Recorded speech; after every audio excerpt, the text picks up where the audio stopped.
everyone. Hunt Palmer coming to you from the Mercedes-Benz of Baton Rouge studio downtown in the capital city on this Wednesday. About half the work week in the rearview mirror. It's a long week. We're watching a lot of baseball. We get to watch some more. Tonight at 6 o'clock, LSU kept its season alive. That's what we're going to be talking about here for the next 2 hours. Casey Gaines and Jacob Beck back there on the ones and twos. Chris Demouy going to jump aboard in 15 minutes. Demouй's on the work trail at the moment, and he's got a time for us at 1:15 instead of 2:30. That's fine with us. We'll fix him in right here in 15 minutes. It is a What If Wednesday. We'll do some of that. Excited to have Justin Lohr on the show at 2 o'clock. Justin Lohr, the newest transfer addition to LSU baseball. Left-hander from Xavier. Will be playing his college baseball at LSU next year. So we'll chat with Justin here coming up at 2 o'clock. Hanny's going to join us from Omaha. Thanks to people at Rev Business for making that possible. He will join us in Demouy spot at 2:30. And we're pretty much wall-to-wall baseball outside of that. Florida and TCU cranking things up here in about 5 minutes. Will be Jack Caglione for Florida. I have not seen who TCU is going to start, but I would imagine they would go back to Cole Klecker, who started the first game that they played back on Friday, but we shall see. What's of more interest to us is LSU continuing their season and sending the Volunteers right on back to Knoxville. 5-0 was the final last night. And look, we said it yesterday. For LSU to get through this, you're going to have some guys do some things that you can't really expect them to do. And you got that last night. You can't expect Nate Ackenhausen to give you 6 shutout. That can be a dream. That can be a wish. That can be a preference. It can't be an expectation. And he got that done, and Riley Cooper shouldered the load for the last 3 innings, and LSU blanked Tennessee. Nate said it in the postgame. The way the wind was blowing, it was a confident day and a comfortable day to pitch. You're just going to throw it over the plate and see what they can do. And that's what LSU did so well. The number one telling stat from that game yesterday is not hits, it's not home runs, it's not strikeouts, it's not errors. The telling stat is walks. LSU walked 1 Tennessee player. In that stadium with that wind, when you make them hit their way to runs, it's going to be tough for anybody. And Tennessee couldn't overcome it. 1 walk in 9 innings. That was brilliant work by those 2 Tiger Southpaws. I thought it was very important, as I said yesterday, for LSU to get off to a very good start because you were coming off the emotional downer of blowing a lead late in the game against Wake Forest, and Tennessee was coming off the emotional heater of getting a win in a game that they trailed by 3 or 4 runs. So you needed to get off to a good start and not have the weight of the season ending build on you as the game goes on. And LSU got a run in the top of the first thanks to Cade Beloso with a clutch single to right center field that scored Dylan Cruz, who drew a leadoff walk. I thought that icebreaker was massive for LSU in the first. In the second, the biggest play, or the most telling play to me, I have watched Dylan Cruz for 3 years. When he sinks into his knees, lets the ball travel, and flattens that barrel out and crushes it to right center field, that ball gets out of the yard. I've watched it for 3 years now. And he did it yesterday in the second inning. That ball was tattooed to right center field. Exit velocity over 110 miles an hour. Didn't even get to the warning track. Now, the park played fair on Friday and Saturday. There were 3 home runs in LSU's game on Saturday. There were a couple home runs in both the Friday games. Like, the ball was flying out a little bit when the wind isn't a factor. When the wind blows in like that, we all think of 1998, but it's just, you look at it, that's quite honestly a boring ballpark to crown a champion in. I think it plays pretty fair with this baseball and no wind. You get the wind coming in from center field, and it's just not very much fun. And Cruz hammered that ball to right center field, and it didn't get out. I thought another massive play in the game, and maybe even a mistake, I think I would go as far as to say it was a mistake, was in the 5th inning. LSU's got a 1-0 lead. Tennessee has Stark on base, and Ahuna hits that double into left center field. And the throw comes in from the outfield, and Gavin Dugas catches it. And the Tennessee third base coach, with 2 outs, throws up the stop sign. Clearly, no one has let him in on the information that Gavin Dugas' right shoulder is being held together by fishing wire and scotch tape at this point. He cannot throw the baseball. And he caught the cut off, and the stop sign went up. That, to me, was a a mistake for Tennessee. With 2 outs and that guy in the outfield coming in to make the throw, you've got to send him. I think he's going to be safe easily if they send him on Gavin Dugas, but it was a huge play and they didn't. And then immediately after that, you get the fly out from Inslee, and in the 6th inning, Morgan leads off with a double to left. Dugas puts down the bunt single, and the ball gets thrown into right field. Morgan scores, and you added to the lead after Tennessee had a really good chance to tie the ball game. That's the resiliency factor. That's what you've got to have at this stage of the game. And LSU came up with a crucial insurance run there in the 6th inning. And then, of course, in the Tennessee 7th, you hit Blake Burke with a pitch. They pull Ackenhausen, go to Cooper, and he gets a couple of outs. But then you issue a walk, and then you get the ground ball, and Thompson can't field it, which felt devastating at the time. And Tennessee's now got the tying run on second base, and Cooper on a 3-2 pitch. It was probably out of the strike zone, but was down. He got Inslee to hit the ground ball, just a gutsy pitch. And that's what I'm talking about. The one walk. You issue a walk there, you force in a run. Now you've got the go-ahead run in scoring position. You've got to make them put the ball in play. And I don't know if the 3-2 pitch was a strike or not, but it was close enough that Inslee put the bat on it, and Cooper got LSU out of trouble. And then you have the 8th inning where you get the wild pitch run that you really had to have. We're going to talk about Alex Milazzo and Hayden Sherminsky coming up at the end of this hour. I've got a segment blocked off for that really being the only true lineup controversy at this point, I think. So I'll talk about that at the end of the hour. But the fact of the matter is that that's a guy who steps up to the plate with 5 guys in scoring position, with 4 guys in scoring position in the later innings, and LSU did not decide to pinch hit either time. And you just didn't feel like, although Alex has had statistically a nice offensive season, your odds are not great. And I think a lot of you have probably heard the audio by now of Bill Franquez on the LSU Sports Radio Network. He said, look, they've got Camden Sewell out there. He throws primarily breaking balls. You got a backup catcher out there. Maybe he can throw one to the backstop and LSU can steal run. And that's exactly what happened. Sewell just spiked one into the left-handed batter's box. No chance for the catcher to make the play, and Morgan ends up coming home. And then, a moment in the game that was not important in terms of the score, but I think was important just in terms of the big picture of this whole thing, was Cruz finding a way to get out of the yard. That's a memory that he'll have. That's a memory that LSU fans will have of a guy who has done a good job in the College World Series. I think the 2 strikeouts early against Wake probably amplify the fact that he had 2 hits in the opener, and he had a couple more hits and got on base and had the homer in this game. He has played very well in Omaha, and that's important. When you put on that jersey and you're looking at some of the accolades that he may see, that I think he should see, which include his name being up on Alex Box Stadium next to the number 3.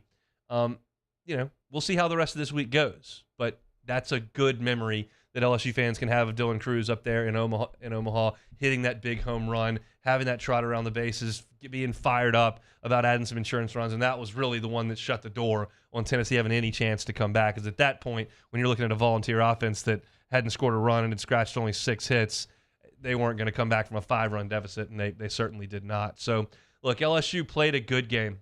They got exactly what they needed from the pitching staff, and the offense did a really good job in tough conditions. Your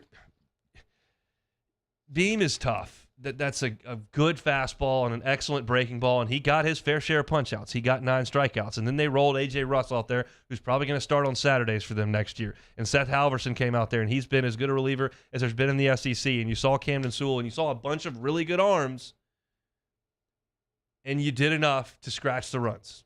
You executed on offense a couple times with the bunt. You hit the ball in the gap. You got one over the wall.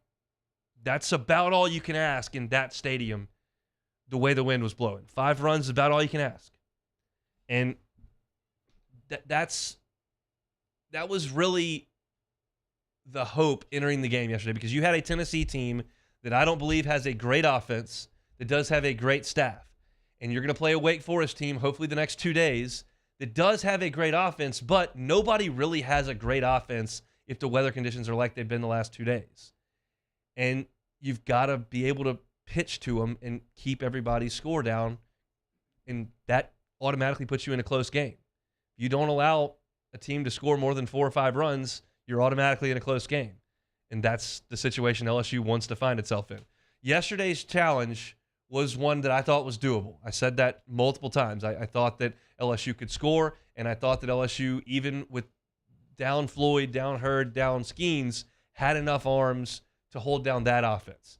Today, the calculus changes a little bit because you don't have Ackenhausen, and Cooper's a little bit limited probably.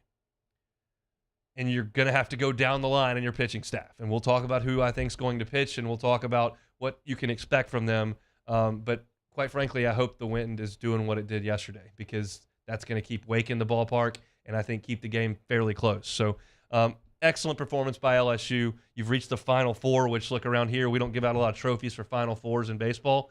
It's not the way that program operates very much. They can do it over in College Station if they want, but it's still an impressive accomplishment, and hopefully there's more to come. Got LSU and Wake coming up tonight at 6 o'clock, and we are certainly getting you ready for that. It is Cole Klecker pitching for TCU. That is their ace. They have brought him back. Florida, with some wiggle room and an ability to lose a game here, is going to go with Jack Caglione. They're going to save Brandon Sproat, try to get him to start Game 1 of the championship series if they can get there without a loss. If they do lose, I'm sure you'll see Sproat coming in the game tomorrow if necessary. All right, still plenty to get to. We got a What If Wednesday coming up in 20 minutes. Talk about Milazzo and Travinsky. Justin Lohr, transfer into LSU from Xavier, is going to join us when we come back. We'll head up to Jim's Firearms Hotline and we'll chat with our guy, Chris Demouy. That's next. This is On Palmer. In times of need, get a full list of phone numbers, websites, and other important emergency information on the Demco Stormwatch page at 1045ESPN.com.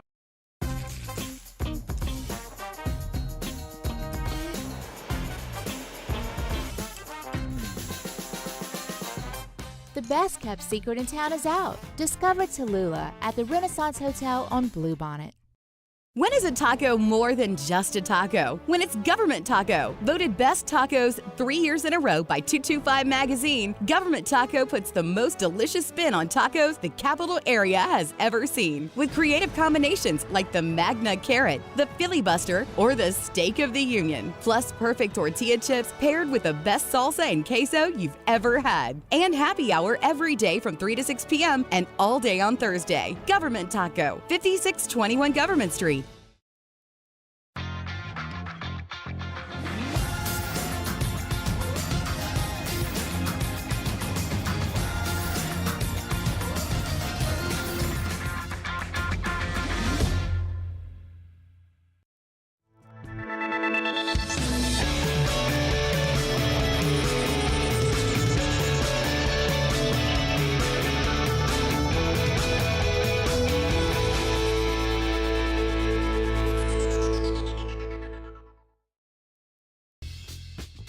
This summer, retirement is a state of mind. Whether it's a mid-morning activity or an early bird special, grab a Coors Light and chill like you're retired.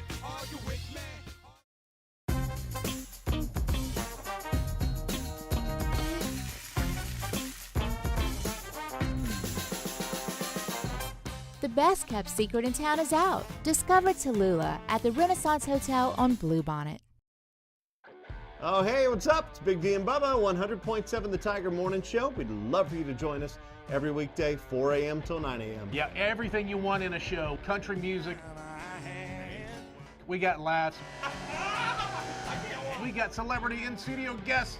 We just need you. Join us every weekday morning, 4 a.m. to 9 a.m., right where it all started. That's right. Louisiana's country station, 100.7 The Tiger.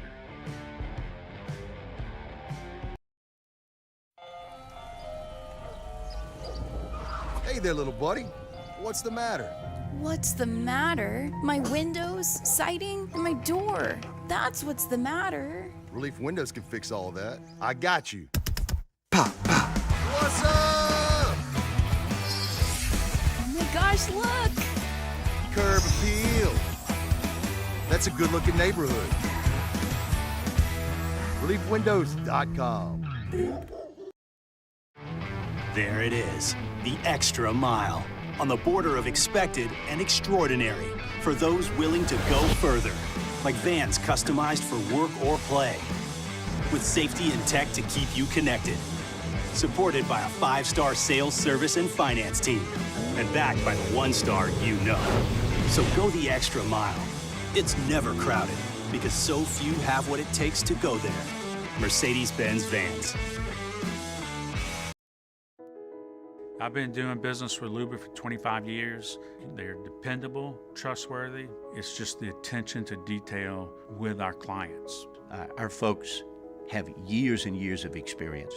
They're highly trained professionals. But many companies have that asset. What I'd like to think makes Luba a bit different is that we use those talents in a way that truly is dedicated to serving the needs of the folks who depend on us. Bayou Ford has up to $7,000 off MSRP plus 0% financing on new 23 Ford F-150. It's Matt Moscona inviting you to join us for Wednesday's Hump Day AFR, presented by Pluckers. We're recapping LSU, Tennessee from the College World Series and getting you set for Wednesday's action. Join us 3 to 6, 104.5 ESPN Baton Rouge.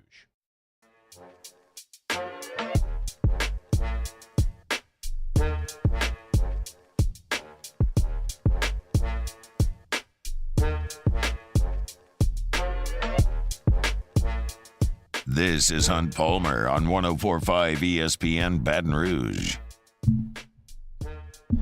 Josh Rivera just got into one, 417 feet by the Florida Gators shortstop. 2-0 Gators up early on TCU, who are playing for their postseason lives at this point. Tigers doing the same against Wake Forest tonight at 6 o'clock.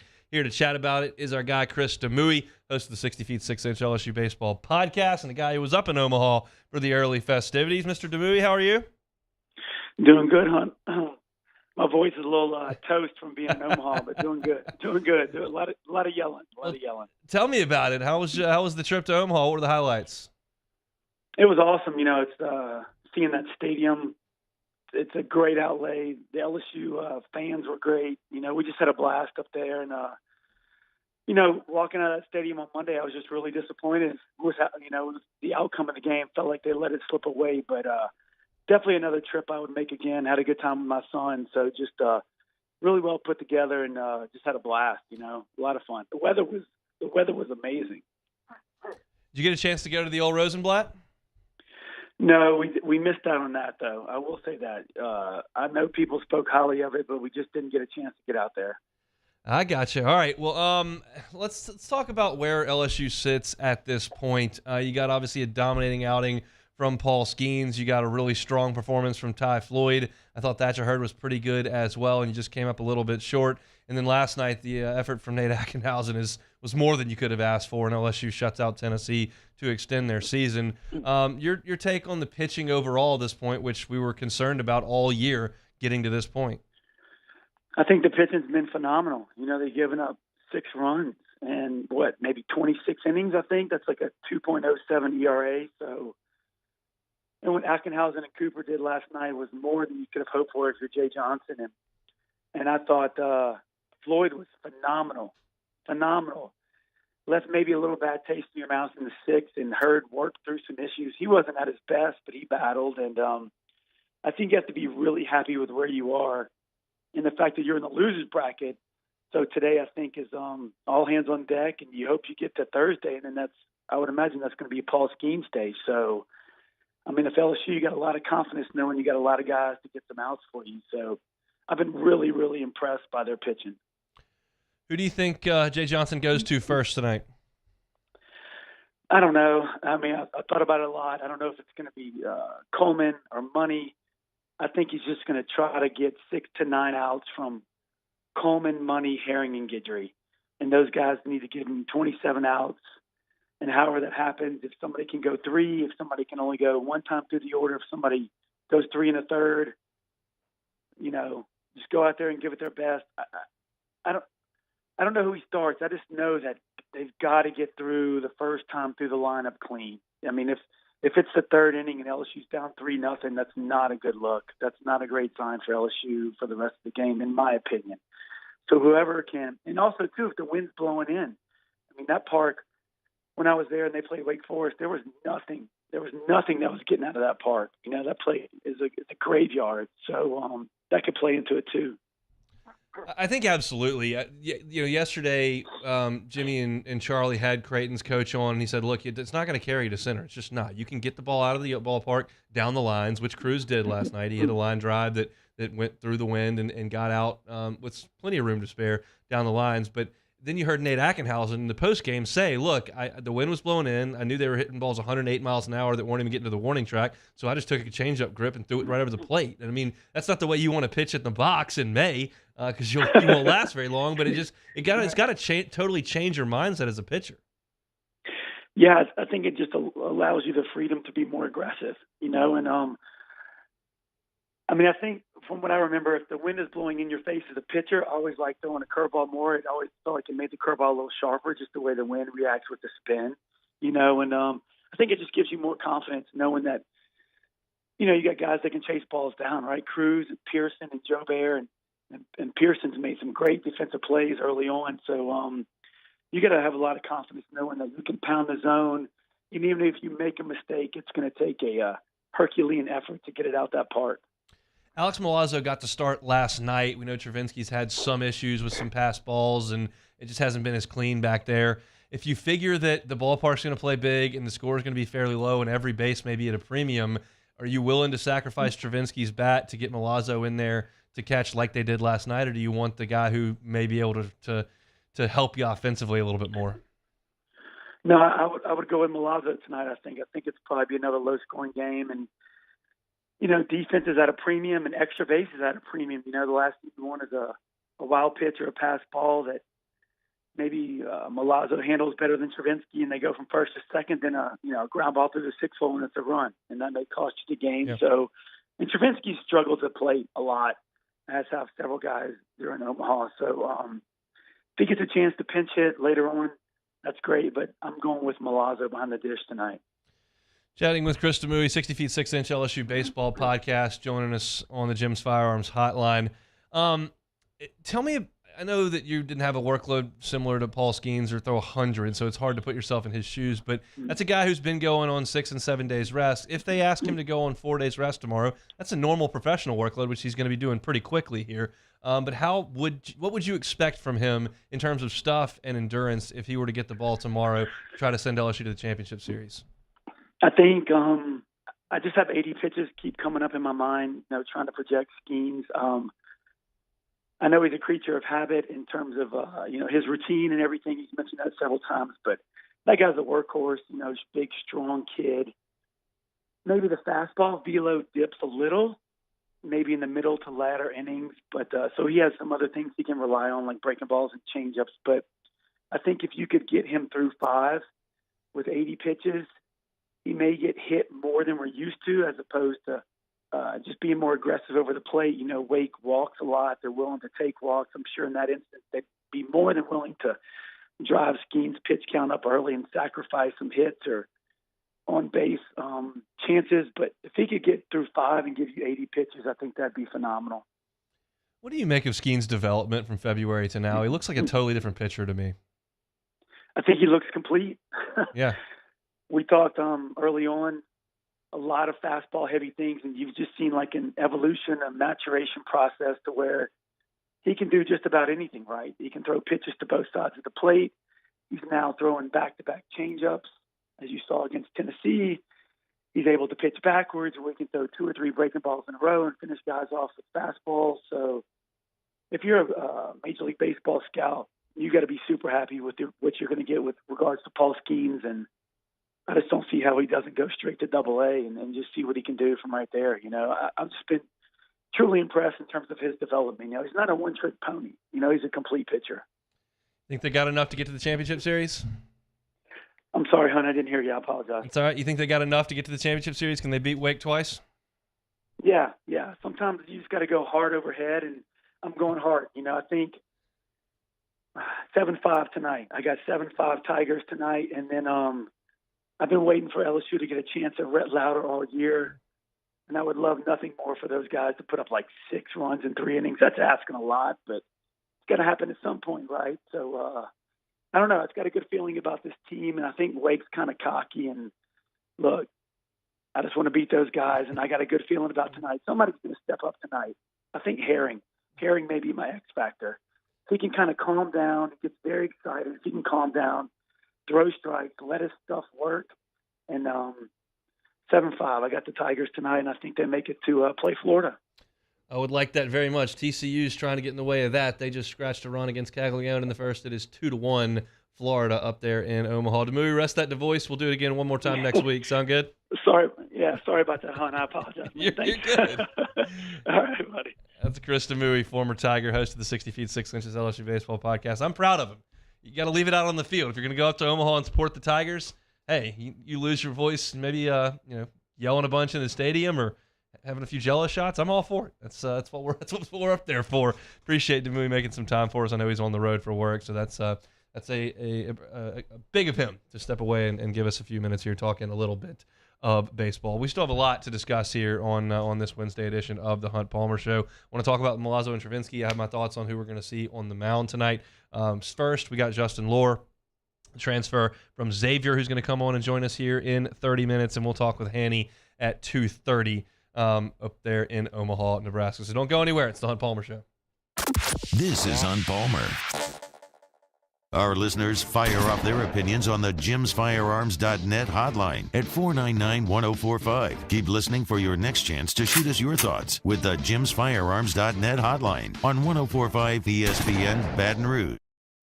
Bayou Chrysler Dodge Jeep Ram has $25,000 off new 22 Ram 1500 SCA trucks and incredible deals on all remaining 2022 inventory. All with Bayou's 1 million mile warranty. The crew at Bayou Automotive is going to do right by you.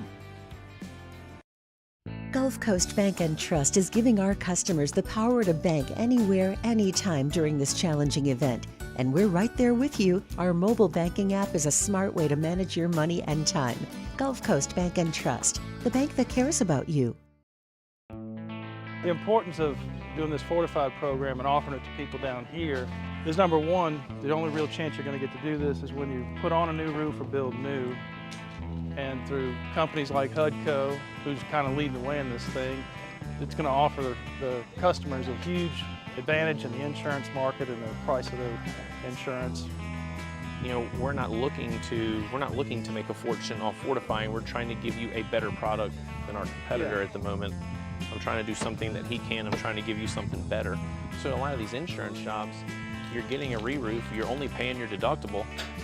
Let's sit down and talk about the Fortified and let's see what it does to your insurance premium. You're getting a steal. Yeah. You're getting a brand new roof and a Fortified certificate for your deductible, essentially. And I think we're rocking and rolling.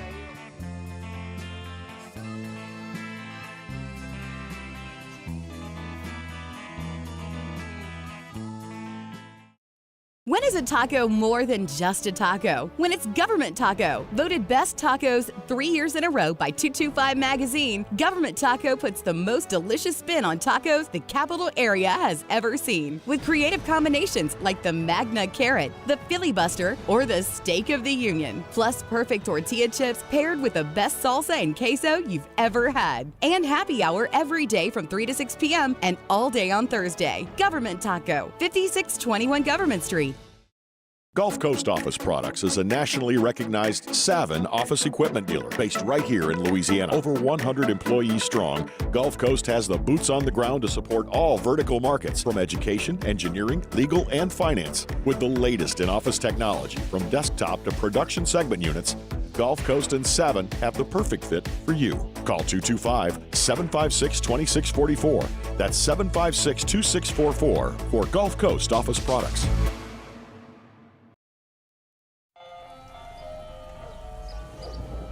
Hey there, little buddy. What's the matter? What's the matter? My windows, siding, and my door. That's what's the matter. Relief Windows can fix all that. I got you. Pop, pop. What's up? Oh my gosh, look! Curb appeal. That's a good-looking neighborhood. ReliefWindows.com.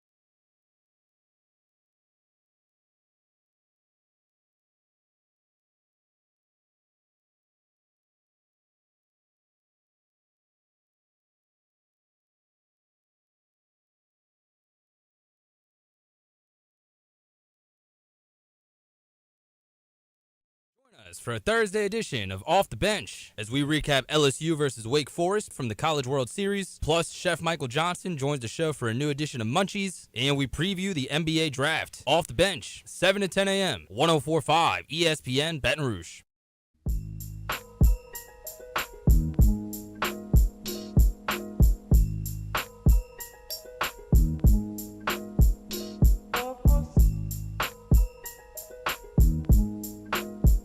You're listening to Hunt Palmer on 104.5 ESPN Baton Rouge.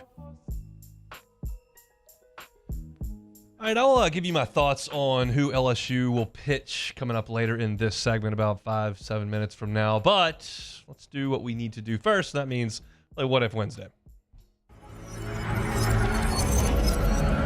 Time, space, reality. It's more than a linear path. Where a single choice can branch out into infinite realities. Follow me and ponder the question, what if? All right, starting off here. What if you could have one game in LSU history played over? Ooh, okay. Let's think about it. I mean, the one that immediately comes to mind, I think, for most people would be the Alabama National Championship game. That's not my pick because I watched every play of those two games multiple times, and I just don't love LSU's chances to win that game. I know that if you bleed purple and gold, you have confidence and no, it was one of the best teams you've ever had. We beat them in Tuscaloosa. We'd take them out in the Superdome. Just give us one more chance. Like, man, you had 4 quarters in an overtime and couldn't score a touchdown. I know Alabama only scored 1, I know, but they moved the ball far more consistently in both of those games. You got the huge Mo Claiborne interception that set up a field goal for you in Tuscaloosa, and then you got the one busted coverage play where Jefferson hit Russell Shepard, and really outside of the option, you didn't have anything that was effective for 2 games. And so I just don't know that I want to watch that play it again. I mean, obviously it can't go much worse than it did, but that Alabama defense was so good and that LSU offense was so one-dimensional that I just don't like the odds there. So that would not be my pick. The one that comes to mind for me is actually the UCLA Final Four game in my lifetime. I didn't see the other Final Four games because I think LSU was competitive with Florida. We saw that game twice. No, LSU did not win it, but I feel like LSU could have been competitive with Florida on the other side, who beat George Mason. And if you could just get there, I'd have a chance to see the only true championship that I've never seen in my personal fandom. I've seen LSU football win 3 of them. I have seen the Cubs win. I have seen LSU baseball basically win 4. Basically, I was alive for the first 2, but I don't really remember them. But I've seen that as well. I've never seen LSU win a basketball national championship, and I don't know if that LSU basketball team was, one that would go down in the history books as one of the greatest college basketball teams of all time. In fact, I'm sure it wouldn't because they were about 6.5 deep and they didn't have a point guard. But they got to the Final Four. They beat Duke. They were playing really well, and they just ran into a UCLA team that was probably better than them, and LSU couldn't score. So I think that would be my answer. I would have to think about it a little bit harder. And maybe try to come up with one that definitely plays differently. Heck, I could go back a couple of days and play Wake Forest again. But I think I would take the UCLA Final Four game in my lifetime. I didn't see the other 2 Final Fours because that's the elusive star, and we feel kind of far away from that at this point. So that's probably my answer. What if the Patrick Peterson interception from 2009 had been called correctly against Alabama? They still have to go down and score. LSU would have to take the football and go score, and that was a tough team to score on, obviously. I was there that day when they came back and reviewed it and said that it was incomplete. I remember I threw my hat, which was probably not a very appropriate reaction. I guess I could have done worse, but I threw my hat and it almost hit this lady that was in front of me. I was not in a good mood after that. But you still have to go down there and score, and it's hard for me to say that LSU would have done that. That offense had more success than the 11 offense did against the 11 Alabama defense, but they would at least had a chance, and Peterson made a heck of a play, and I will never understand how anyone could go under that replay booth and determine that not only was it not an interception, but there was enough evidence to overturn the interception. It was so obvious that he was out of bounds that you had to overturn it. That's one of the worst ones we've ever seen, for sure. All right, last one here. What if you could ban one baseball saying? Oh, that's easy. Oppo Taco. We got to get rid of Oppo Taco. I don't know who said it first. I don't know why everyone caught on and kept saying it, but I think it's terrible. It's just a pet. I think it's a stupid saying. And it was maybe okay when the first guy said it, and then you kind of let it be. But now that I've got this, almost every time someone hits a home run to the opposite field, we're going Oppo Taco. It's too much for me to handle. Last night. Did you see that with Cruz? Did somebody say Oppo Taco? I was just wondering. If I don't think I heard. I was at Pluckers at trivia, so I could hear the sound, but it wasn't like it wasn't like I was in my living room. I did not hear Oppo Taco, but I don't like it. So that's one that I would ban if I had the opportunity. So that's it for a What If Wednesday. All right, let's shift gears to LSU and Wake Forest tonight, and LSU's pitching as it sets up right this very second. It is my expectation that Javen Coleman is going to get the ball first tonight. And I think it's difficult to expect a long outing from Javen Coleman. One, he hasn't pitched in a long time. And two, he's recently coming off the injury. I mean, Javen Coleman he's pitched in 7 games. His last outing was May the 26th. That was against A&M in the SC tournament. It's now June 21st. So I think with Coleman, you got to throw strikes. He has had some issues with walks in his return here. Against Alabama, he threw 2 1/3, he walked 3. Against Auburn, he threw an inning, he walked 2. Against Mississippi State, he threw 2 2/3 innings, he walked 3. Against Georgia, he threw 3 innings, he walked 2. This is the most important thing. You have to make this team swing the bat to beat you. I'll say this out loud, people. Wake is hitting 193 in the College World Series. They are 2-0. They are hitting 193 as a team. In 2 games, they have 11 hits and 6 runs. They have 2 extra base hits in Omaha. Wilkin hit a homer against Stanford, and then Corona had the big double against LSU that ended up being the winning run.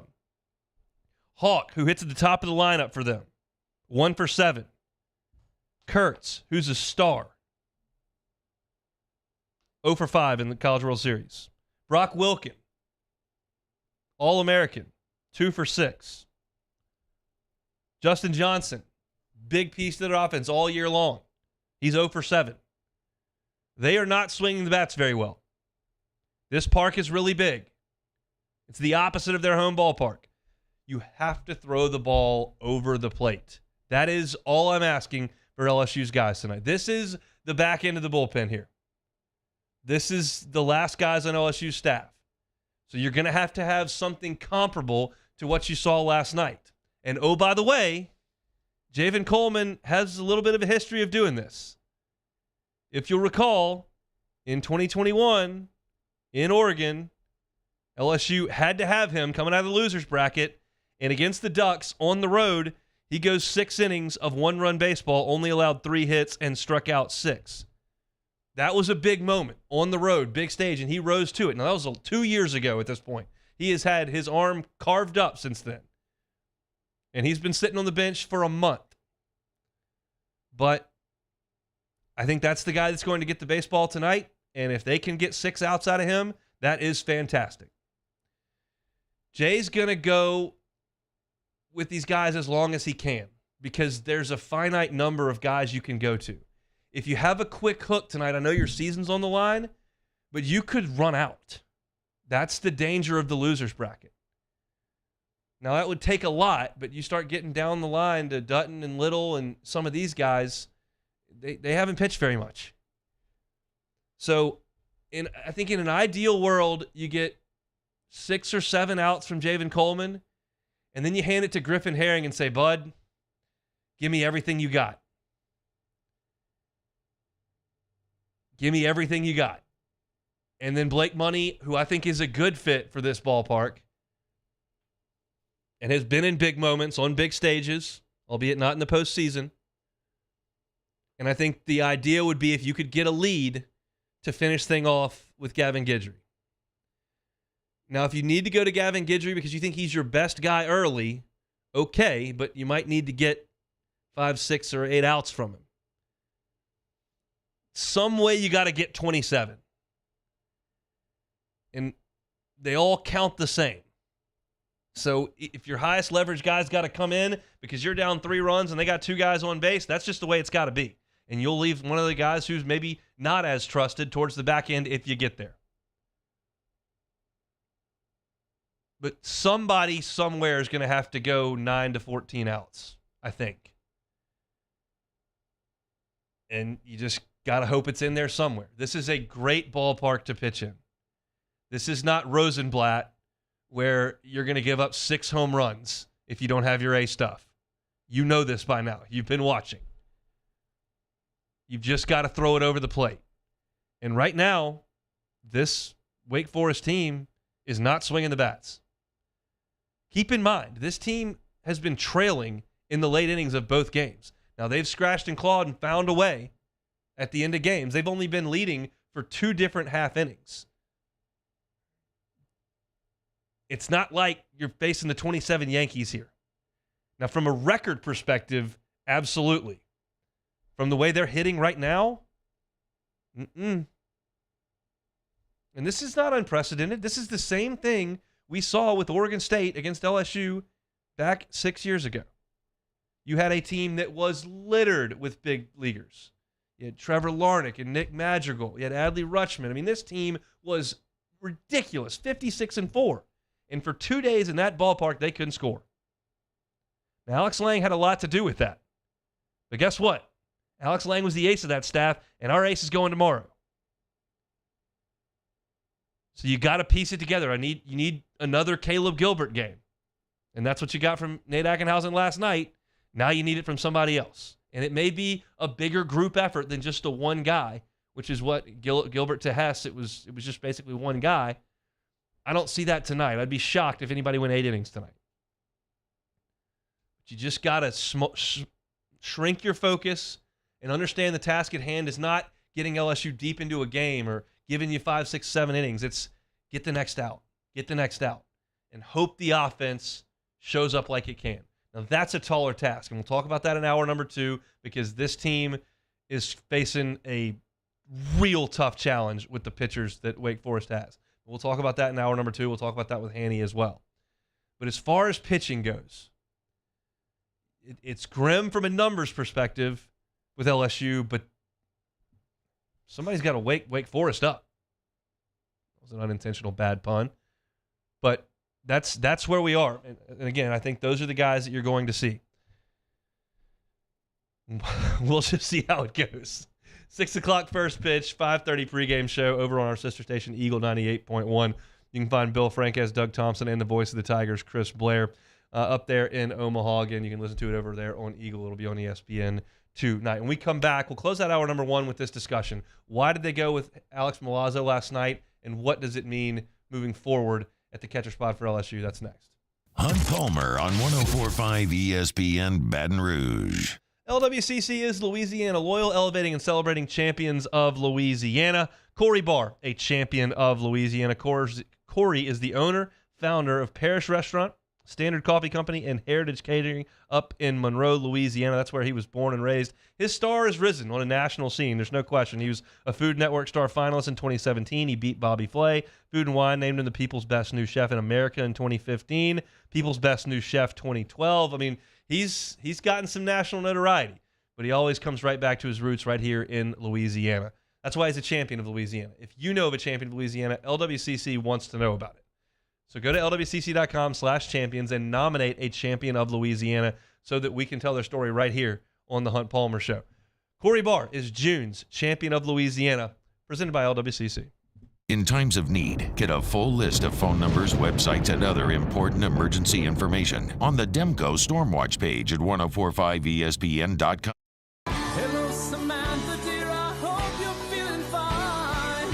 And it won't be long until I'm with you all the time. But until then, I spend my money up right down on my last dime. Come on, in Baton Rouge.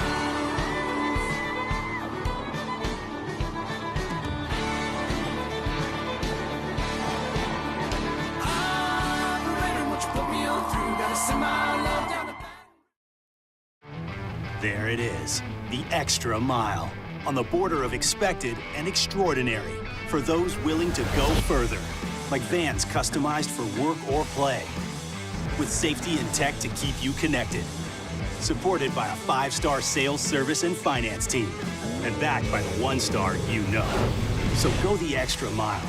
It's never crowded, because so few have what it takes to go there. Mercedes-Benz Vans. I've been doing business with Luba for 25 years. They're dependable, trustworthy. It's just the attention to detail with our clients. Our folks have years and years of experience. They're highly trained professionals, but many companies have that asset. What I'd like to think makes Luba a bit different is that we use those talents in a way that truly is dedicated to serving the needs of the folks who depend on us. When is a taco more than just a taco? When it's Government Taco. Voted best tacos 3 years in a row by 225 Magazine, Government Taco puts the most delicious spin on tacos the capital area has ever seen. With creative combinations like the Magna Carrot, the Filibuster, or the Steak of the Union. Plus perfect tortilla chips paired with the best salsa and queso you've ever had. And happy hour every day from 3 to 6 p.m. and all day on Thursday. Government Taco, 5621 Government Street.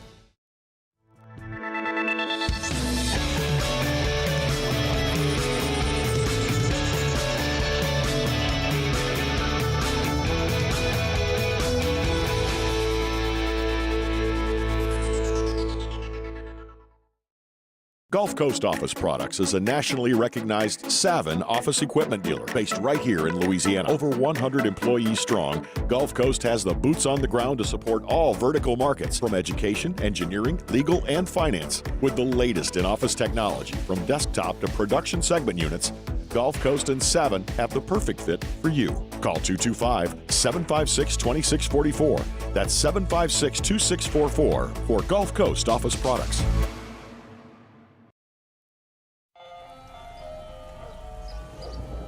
Hey there, little buddy. What's the matter? What's the matter? My windows? Jimmy Ott and Charles Hanagriff live at lunch. It's live from Omaha at the Ameristar Sportsbook, brought to you by Supreme Rice. Thursday edition of Live at Lunch from Omaha, 11 a.m. to 1 p.m. right here, 104.5 ESPN Baton Rouge.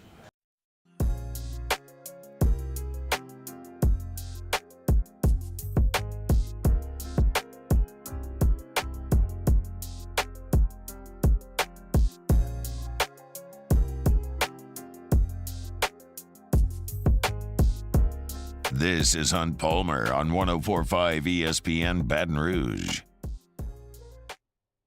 Closing up hour number one here on this Wednesday, 2-1 Florida up in Omaha after 2 innings of play. TCU trying to keep their season alive. Florida trying to punch a ticket to the National Championship Series that starts up on Saturday.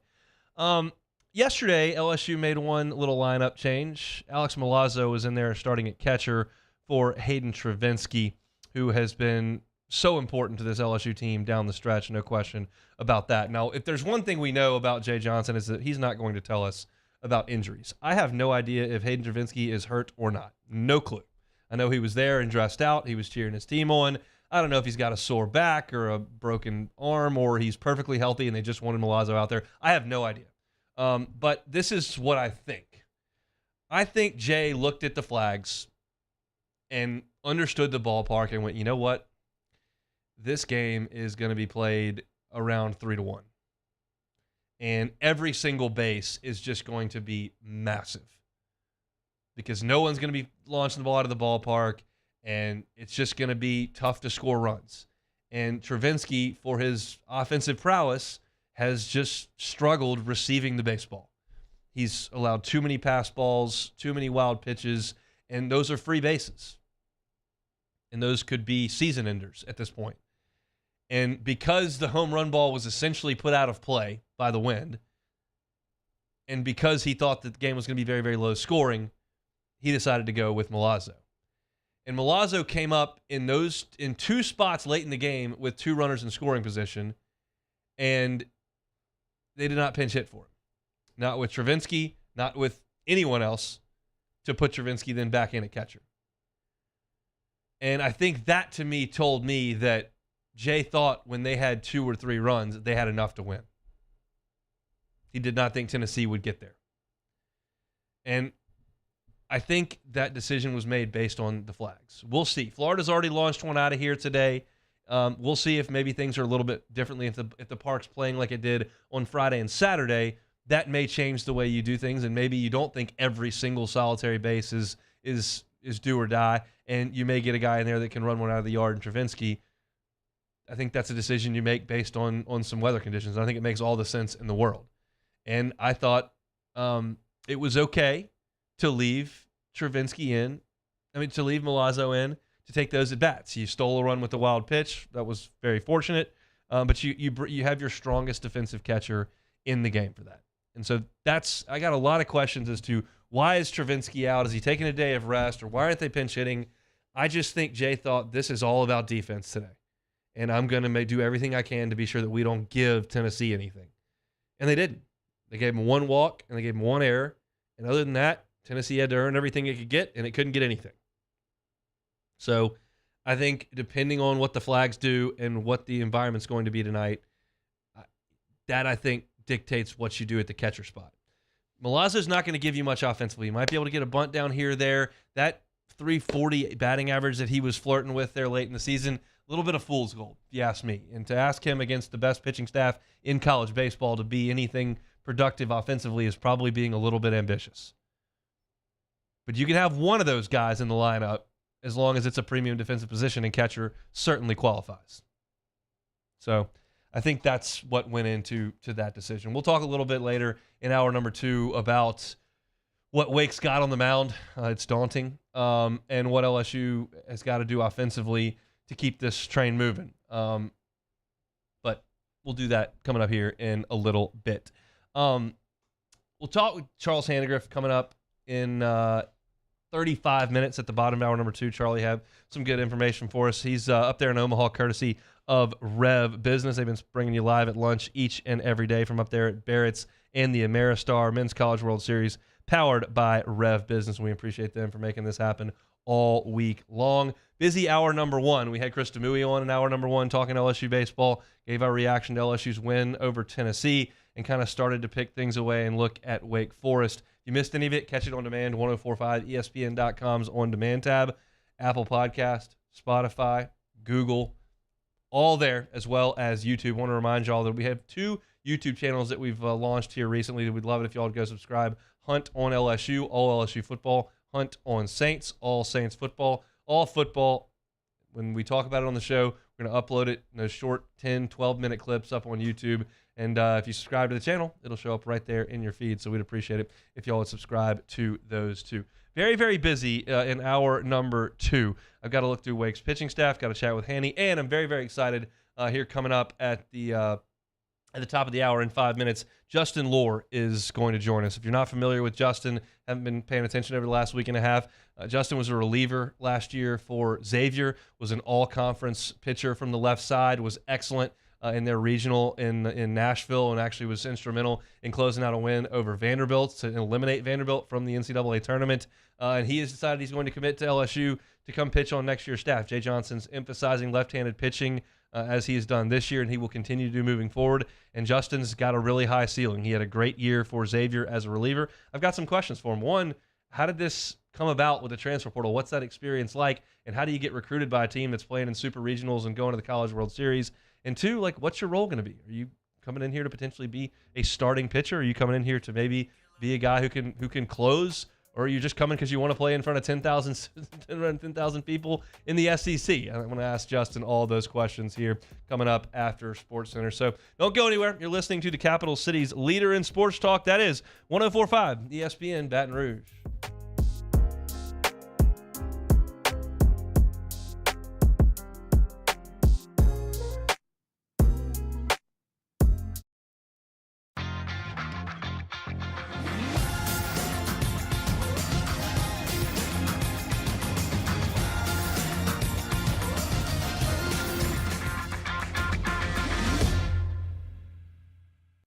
Bayou Ford has up to $7,000 off MSRP plus 0% financing on new 23 Ford F-150 XLT trucks and incredible deals on all remaining 2022 inventory. All with Bayou's 1 million mile warranty. The crew at Bayou Ford is going to do right by you.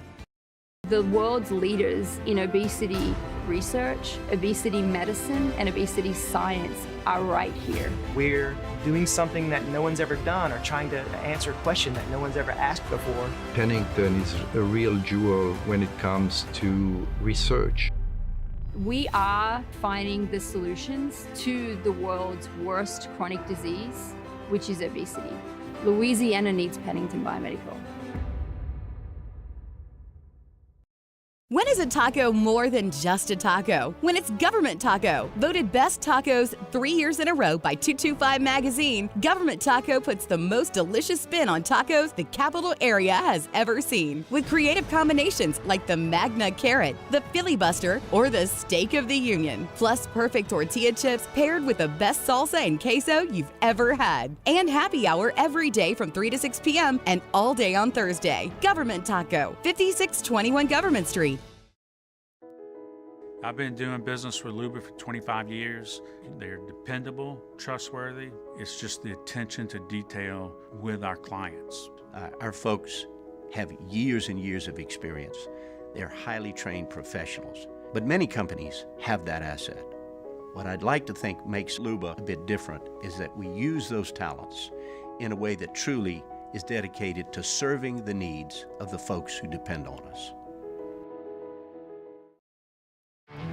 There it is, the extra mile, on the border of expected and extraordinary, for those willing to go further, like vans customized for work or play, with safety and tech to keep you connected, supported by a 5-star sales, service, and finance team, and backed by the 1-star you know.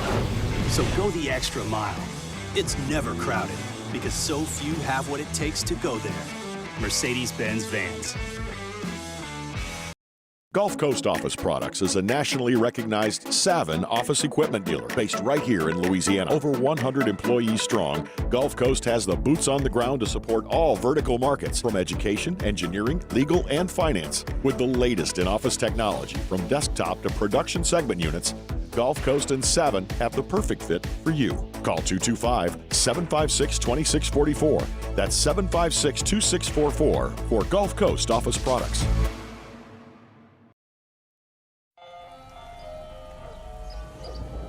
Hey there, little buddy. What's the matter? What's the matter? My windows, siding, and my door. That's what's the matter. Relief Windows can fix all that. I got you. Pop, pop. What's up? Oh my gosh, look! Curb appeal. That's a good-looking neighborhood. ReliefWindows.com. All right, let's say ah. Where'd my spotlight go? Super weird, but we can take care of it. Get in and get better at Patient Plus.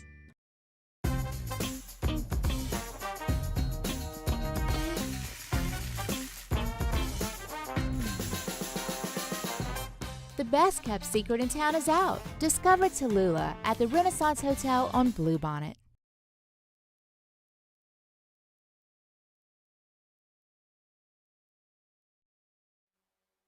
This is SportsCenter. I'm Doug Brown. Charlotte Hornets GM Mitch Kupchak says today the team is considering 2 players with the number 2 pick in tomorrow night's draft, but he won't rule out the possibility of trading down in the first round. So who has the best chance of challenging the NBA champion Nuggets in the West? ESPN's Tim Legler. Golden State and Sacramento are two teams that I could look at as challenging the Nuggets if they added a piece. And it's hard to say like specific names because a lot of times those are pipe dreams, and they're just not realistic. Tim Legler on Fitz and Harry. NBA draft coverage starts at 7 p.m. Eastern tomorrow night on ESPN Radio. Our Adrian Wojnarowski reports Nuggets guard Bruce Brown is turning down his $6.8 million option for next season. Instead, he'll become a free agent. Brown averaged 12 points and 4 boards a game during Denver's run to the title. Baseball finals today. The Rays beat the Orioles 7-2. Randy Arozarena drives in 2, including a solo home run. It's Wrangler season out there. Open roads, endless horizons. Shop Wrangler.com for new denim styles made for your next adventure. Wrangler, for the ride of life.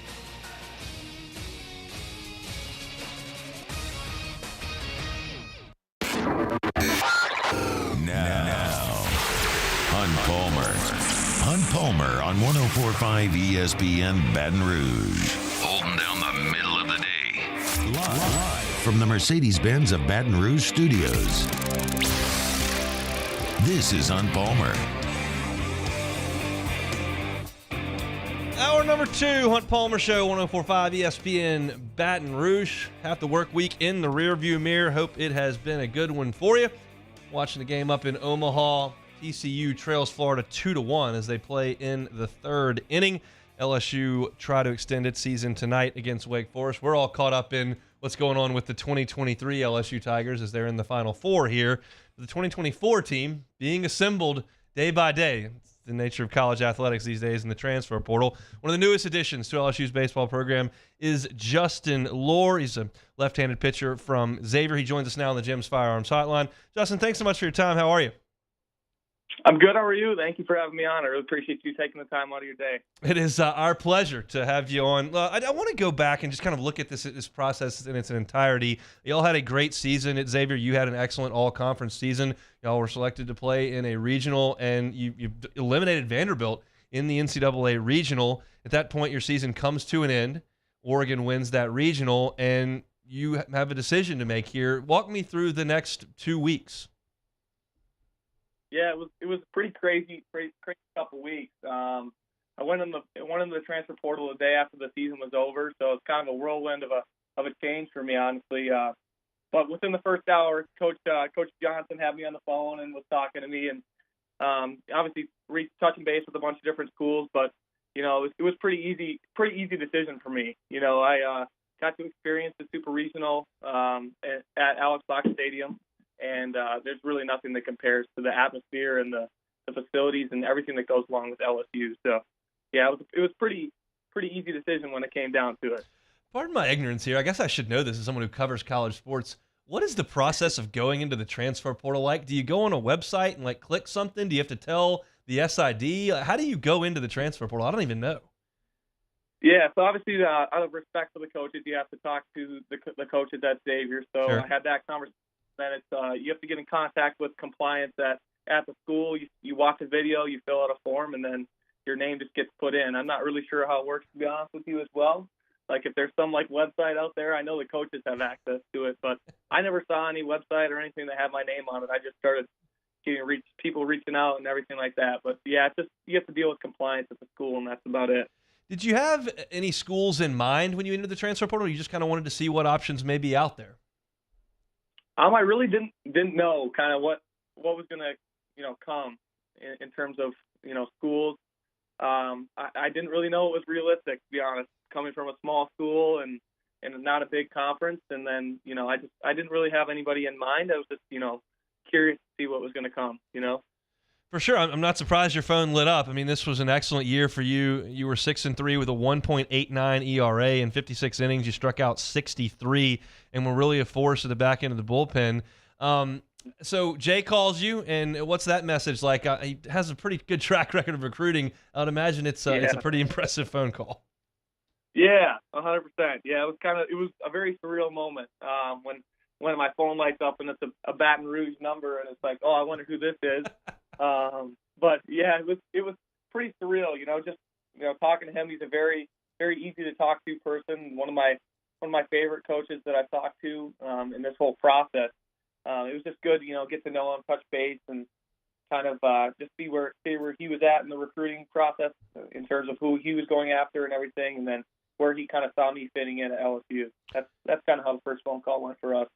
So where do you fit in? You started one game this year, but 28 of your appearances were as a reliever. Or do you think of yourself as kind of a high leverage reliever? Or would you like an opportunity to maybe start in the SEC?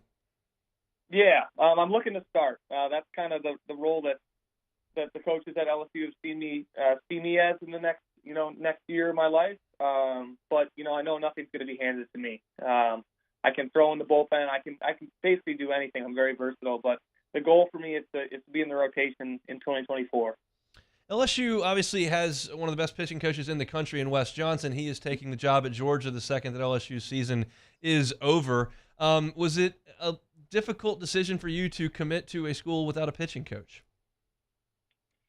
Right away, it was one of the biggest question marks. But Coach Johnson and Coach Jordan have been they've really assured me that they're going to get a guy that I like. And looking at Coach Johnson's track record of the pitching coaches he's had, it's really fit my playing style and the coaching style that I like to play under. So I trust that he's going to hire somebody that I'm going to really fit in with and I'm going to mesh well with over the next year or 2 years. You said you came in for the Super Regional. I'll first ask you about the environment at the box for the Super Regional against Kentucky. What did that look like for you? Yeah, it was pretty cool. I actually I sat next to Coach Jordan's wife right down by behind home plate. It was honestly one of the coolest experiences I've ever had. I joke to people that there was more people at that game than I've played in front of my entire life. And it's really impressive. Like, the thing that really stood out to me with the fan base was, they're really engaged.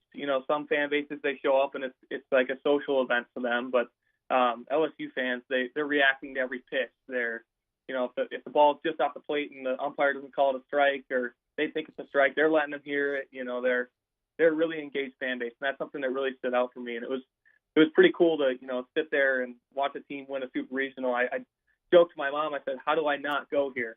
Leading that visit, it was pretty impressive, to be honest with you. That's cool to hear. We're chatting with Justin Lohr, a transfer that's headed to Baton Rouge for his next baseball season. Had a great couple of years at Xavier. I want to talk about kind of the amenities and some of the facilities and what LSU baseball has. I know a lot's been made of the pitch lab. Paul Skeens has talked a lot about that. Thatcher Hurd's talked a lot about that as well. Were you able to kind of get a look at that, and what can that do for you? Yeah, for sure. That's something that obviously we didn't have at Xavier, and something that is really going to benefit me. But I've said this to a couple different people. That's obviously really cool, and it's going to really benefit me. But the thing that stands out to me most is the food and the athlete dining. That's something we didn't have at Xavier, and it's something that me personally, have someone with a big frame and someone who can fill out and add more velo and add more weight, that athlete dining is it's impressive. I got to go in there. I don't know if some of the fans saw the video I put on my Twitter. I got to try some crawfish there with the chef. It's just something that's a resource that I'm really going to utilize, and it's going to really benefit me. And I see using that to make a big jump next year. So I know if you were going to be starting on Friday and I was interviewing on Thursday, you wouldn't want to toot your own horn. You'd want to be focused and give me the politically correct answer, but I don't want that here. Just tell me, who are you as a pitcher? Where are your strengths? Where do you need to be better? Tell me about Justin Lohr, the left-hander. Yeah, I'm somebody who, statistically speaking, was really tough on left-handed hitters this year, but tough on both, to be honest with you, this year. But I've got a really thinking fastball, heavy thinking fastball, low 90s, and then my go-to pitch when I get hitters in a 2-strike count would be a slider. I have a kind of a wipeout slider, and then I mix in a changeup as well. So yeah, I think I have that decisive low three-quarter slot from the left side, and I'm a really tough at bat for hitters right now. What's next for you this summer? You're going to have to play some summer ball, and then obviously coming down to Baton Rouge in the fall. Yeah, I was signed to play in Cape Cod. I'm deciding to just rest my arm here, and then I'm going to head down to campus a little bit early August, and just kind of get acclimated to everything there, and get with the strength coach there. He's somebody who I really like when I talk to him, and he's going to put a plan together for me and, get things started and get a strong base heading into the fall. Are you a football fan? Of course. Big football fan. Justin Jefferson's my favorite player, so yeah. I see. Big Vikings fan. I see you're from Minnesota. Okay, so have you ever been to an SEC football stadium? I have not. No. We'll get you in for a Saturday night in Death Valley. I think you'll fit in right in there, and you kind of get a feel for LSU fans one more time before you take them out. Justin, congrats on the decision. We're thrilled to see you. Hopefully the Tigers can have a special couple days here in Omaha, and we'll be real excited for things to get rolling in the fall and then certainly next spring. Thanks so much for your time. Yeah, of course. Thanks for having me. He is Justin Lohr, left-handed pitcher transferring in from Xavier. And look, I'll tell you all this. I did get a chance to look at some of the video of Justin, specifically in the regional against Vanderbilt. It's real stuff, and I think the jump that you've seen some of LSU's pitchers make with the facilities and the amenities and everything that they have here in Baton Rouge, I think it's realistic to think that he could be. He's 6'5", he's 200 pounds, he throws 93, 94 miles an hour. He's got a really good slider. I was not surprised. I didn't know the answer, but I was not surprised to hear Justin tell me that the anticipation is that he could very much compete for a starting job. He'll have some competition there. Thatcher Hurd is very much in the mix to be a starting pitcher. Javen Coleman will be another year removed. I don't know what the future holds for Jaden Newt with that injury, but he's a super talented young man. Griffin Herring's a guy that they could potentially start. Nate Ackenhausen threw his hat in the ring yesterday as a guy that can stretch out and did start in junior college. So they've got some options, but they're always going to try to continue to build more of them. And if you look at Justin Lohr, this is the type of guy that I'm talking about, LSU benefiting from the transfer portal more so than 99.9% of the teams in college baseball, because you're going to have guys who make big jumps and become stars at smaller programs, and then all of a sudden they're just a feeder program into LSU. So I appreciate him for joining us. I thought he was great. That was really insightful, and I enjoyed our conversation. Appreciate Justin Lohr for jumping aboard. When we come back, I'll detail you what Wake's got left on the mound. That's next.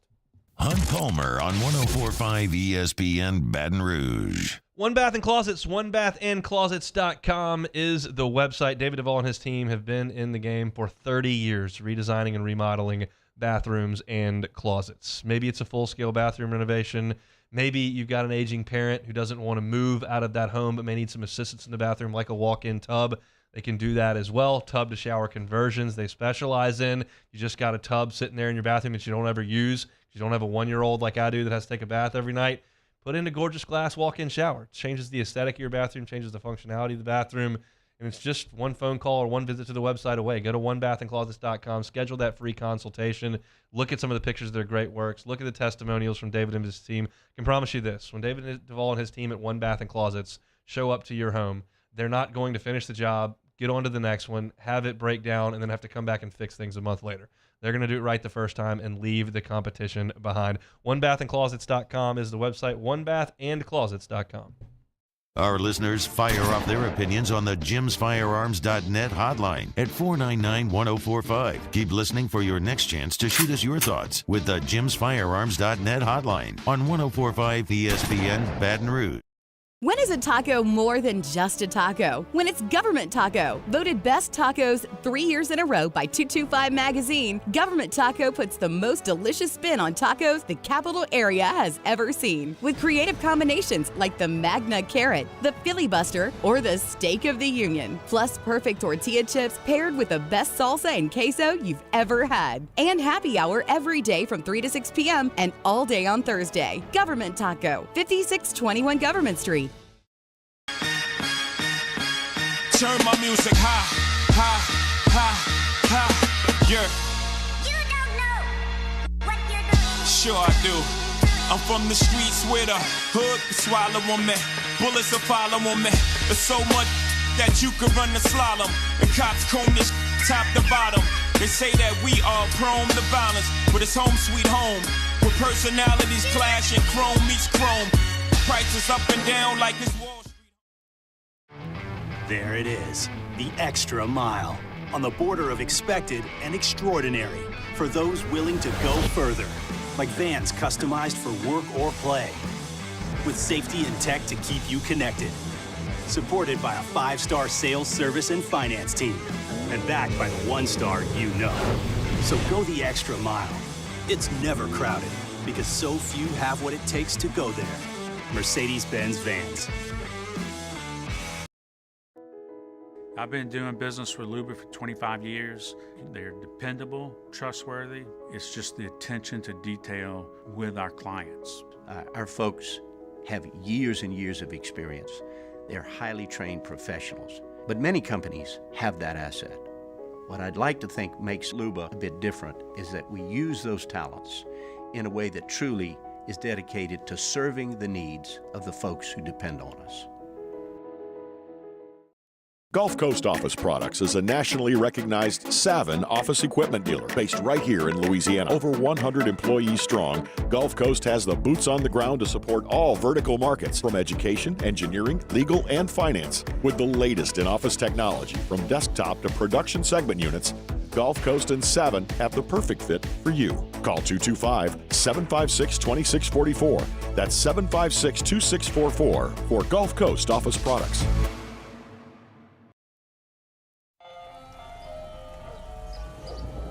Hey there, little buddy.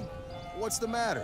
What's the matter? My windows, siding, and my door. That's what's the matter. Relief Windows can fix all of that. I got you. Pop, pop. What's up? Oh my gosh, look! Curb appeal. That's a good-looking neighborhood. Matt Moscona inviting you to join us for Wednesday's Hump Day AFR, presented by Pluckers. We're recapping LSU, Tennessee from the College World Series and getting you set for Wednesday's action. Join us 3 to 6, 104.5 ESPN Baton Rouge.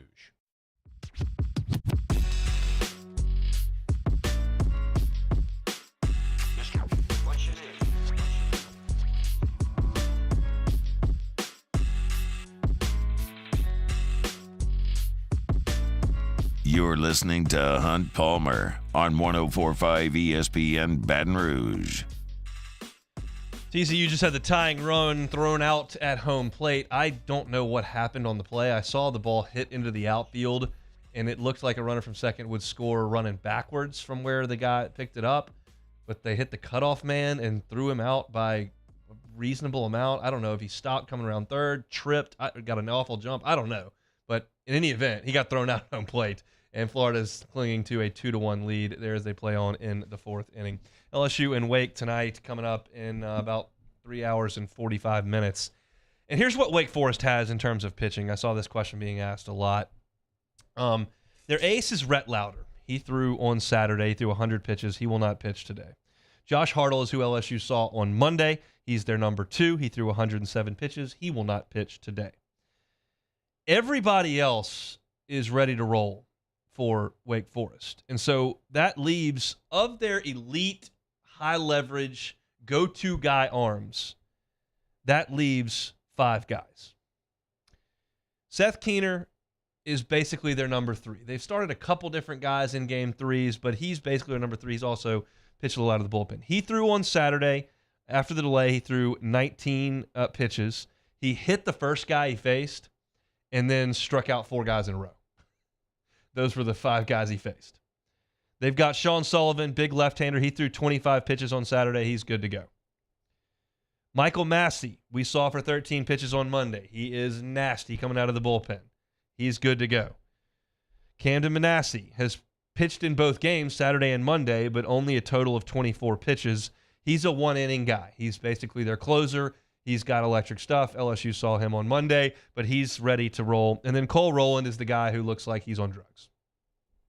That's the best I can put it. He threw 14 pitches on Monday, and so he can definitely come back. Those are the guys that LSU will see tonight. I believe Seth Keener will get the start.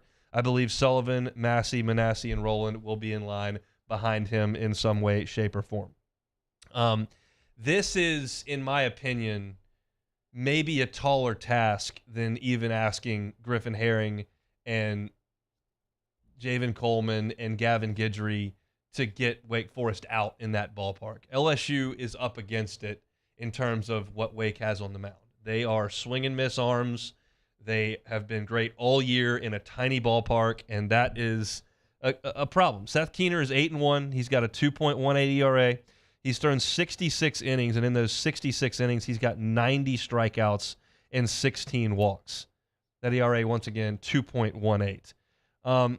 He has only gone over 5 innings twice this year. He did it against George Mason and Friday at the Regional, the 4 seed, and on February 25th against Towson, he went more than 5 innings. He's more so been a 3 to 5 inning guy, especially out of the pen. They're going to let him go, I'm assuming, as much as he can in this game. His fastball is 93 to 94, but the out pitch that you're going to see from Seth Keener tonight, and you'll see it early and you will see it often. He will throw it 3-1, he will throw it 1-2, he will throw it whenever he can, is the slider. It is firm and it is a tough pitch to hit. It is upper 80s, 86 miles an hour at times, and it's sharp. And that's where the 90 strikeouts in 66 innings. 94 is plenty enough on the fastball. The slider is the out pitch. So LSU is going to have to find a way to identify that slider and lay off the ones out of the zone and attack the ones if he leaves them up. But that's the out pitch that you're going to see from Keener time and time and time again. He'll throw it a ton. I went back and looked at 4 different games, and every time I see him, he's spinning that slider. And he'll throw it in any count. So that's what you're going to have to see. I think LSU's offense has been okay. They really have. I mean, comparatively speaking, you're looking at a Wake team that's hitting 193 in Omaha and has scored a total of 6 runs in 2 games. LSU's been better than that. They've driven the ball out of the ballpark a couple of times. They've had, Trey Morgan stinging it left and right. Dylan Cruz, I feel really good about him entering the game after the balls he hit last night where he drives one out of the yard to right field and he hit the ball that he hit to right center that got caught in front of the warning track harder than that. He drew a walk last night with the 2 hits. He's really feeling it. You need Tommy White to step it up. But what's the real key tonight for LSU? And this sounds generic, but it is what it is. They're going to have to execute offensively tonight because you're not going, in my opinion, to hit 4 home runs tonight. You might hit 1 or 2. You're not going to hit 4 home runs, and you're not going to create 6 or 7 offensive innings with a chance to really push something across. These guys are too good. Keener, his ERA is 2.1. You look at Manassi and Massey and what they've done this year, I mean, it's just been a nightmare. Manassi in 39 innings has 71 strikeouts. Sorry, that's Massey. 39 innings, 71 strikeouts. Manassi's ERA is 2.51. He's got 13 saves. Sean Sullivan comes in there. He's got 108 strikeouts in 66 innings. I don't care what ballpark you play in. You strike out that many guys, it doesn't matter how far the fence is away from home plate. But LSU will create some traffic. They will get a leadoff walk here or there. They will hit a double. But when you get a guy on and Jay Johnson asks you to bunt, get it down.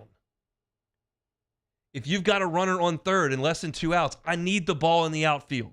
No ground balls to the third baseman, no punch outs. You're going to have to make every inning count in this game. I will tell you this. Wake Forest is cocky and confident, and they should be. They've won every weekend this year. They're the number 1 team in the country. They got first-rounders on that team. They got All-Americans on that team. They are the favorite to win this bracket, no doubt. But they're not stupid. And if LSU's got a lead late in this game, they know who's getting the baseball tomorrow. And they can sit here all day long and tell me, yeah, but we got Rhett Lauder. I don't care. They don't want 6 or 7 innings of Paul Skeens with their season on the line tomorrow. And the fact of the matter is they start thinking about that tonight if LSU can get a lead. And again, you're not going to have 7 offensive opportunities to score. You're going to have 3 or 4. You've got to get the big hit, lay the bunt down, execute the stack fly, take the extra base when it's there, lay off a tough 3-2 pitch. You're going to have to play a really good game. You are stacked against it with the arms that LSU's got. They're talking about starting a guy that's got 7 appearances this year, LSU. Potentially throwing Blake Money, who's been the last guy to your bullpen. Looking at Griffin Herring, who hasn't had high leverage innings in a month. Like that's real stuff. But it is one baseball game. And LSU still got Cruz, and they still got White, and they still got Morgan, they still got Dugas. Just a couple of swings, and put that doubt in Wake Forest's mind. because all aces aren't created equal. Landon Marshall's a hell of a pitcher at LSU. Hell of a pitcher. Was huge in the regional in Eugene. But I don't think they'd quite feel the same if that was the guy LSU was thinking about trotting out there tomorrow. That's not a knock on Marshall. I'm just using an example to tell you what teams will think about Skeens. And I don't give a rip if Wake Forest is 54-10. If they face Paul Skeens 64 times, they wouldn't be. So LSU knows in the back of their mind what's there, and so does Wake. It was important to get off to a good start yesterday. LSU did. Beloso, huge 2-out RBI hit. Same thing today. Whoever they hand the ball to, I believe it'll be Coleman, just get me 3 outs and execute on offense. This thing flips massively if LSU's got a lead in the late innings. Massively. Because of Skeens. Interesting to think about. And if we didn't have such great recent history of doing this exact same thing to Oregon State, it may be harder to speak into existence. If you start thinking about it, in the last few years of LSU baseball, LSU came out of the loser's bracket in Eugene and won the regional. LSU in 2017 came out of the loser's bracket in Omaha against the best team in the country. Last year, LSU put Southern Miss in the loser's bracket, and they came out and won. It happens. You're up against it, against a really good staff tonight. That wind blows in, and that park plays big, and Wake swings the bats like they have for the last 2 games, you'll have a tight game late. Just need one hit. Can't wait to watch it. LSU and Wake tonight at 6 o'clock. Rev Business been bringing you our reports from Omaha all week long. They'll do that again next when we go to Charles Hanagriff. This is on Palmer. In times of need, get a full list of phone numbers, websites, and other important emergency information on the Demco Stormwatch page at 1045ESPN.com. This summer, retirement is a state of mind. Whether it's a mid-morning activity or an early bird special, grab a Coors Light and chill like you're retired. There it is, the extra mile. On the border of expected and extraordinary for those willing to go further. Like vans customized for work or play. With safety and tech to keep you connected. Supported by a 5-star sales, service, and finance team. And backed by the 1-star you know. So go the extra mile. It's never crowded because so few have what it takes to go there. Mercedes-Benz Vans.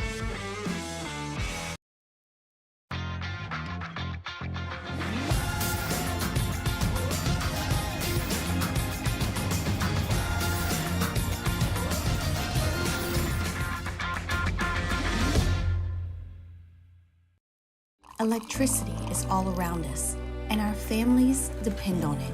Every day is sparked by the power of a cold drink or a warm meal, a movie night, and a comforting light at the end of a dark hallway.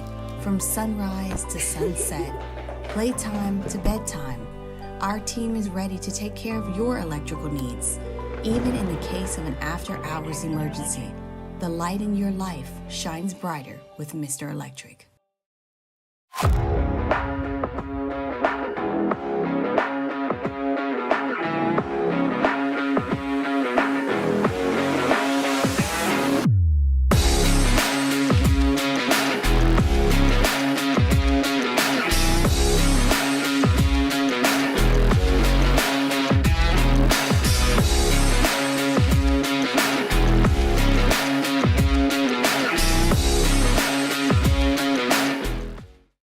When is a taco more than just a taco? When it's Government Taco. Voted best tacos 3 years in a row by 225 Magazine, Government Taco puts the most delicious spin on tacos the capital area has ever seen. With creative combinations like the Magna Carrot, the Filibuster, or the Steak of the Union. Plus perfect tortilla chips paired with the best salsa and queso you've ever had. And happy hour every day from 3 to 6 p.m. and all day on Thursday. Government Taco, 5621 Government Street. I've been doing business with Luba for 25 years. They're dependable, trustworthy. It's just the attention to detail with our clients. Our folks have years and years of experience.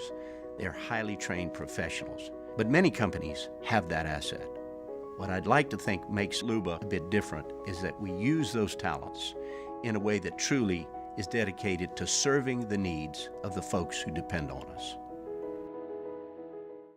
Gulf Coast Office Products is a nationally recognized Savin office equipment dealer based right here in Louisiana. Over 100 employees strong, Gulf Coast has the boots on the ground to support all vertical markets, from education, engineering, legal, and finance. With the latest in office technology, from desktop to production segment units, Gulf Coast and Savin have the perfect fit for you. Call 225-756-2644. That's 756-2644 for Gulf Coast Office Products.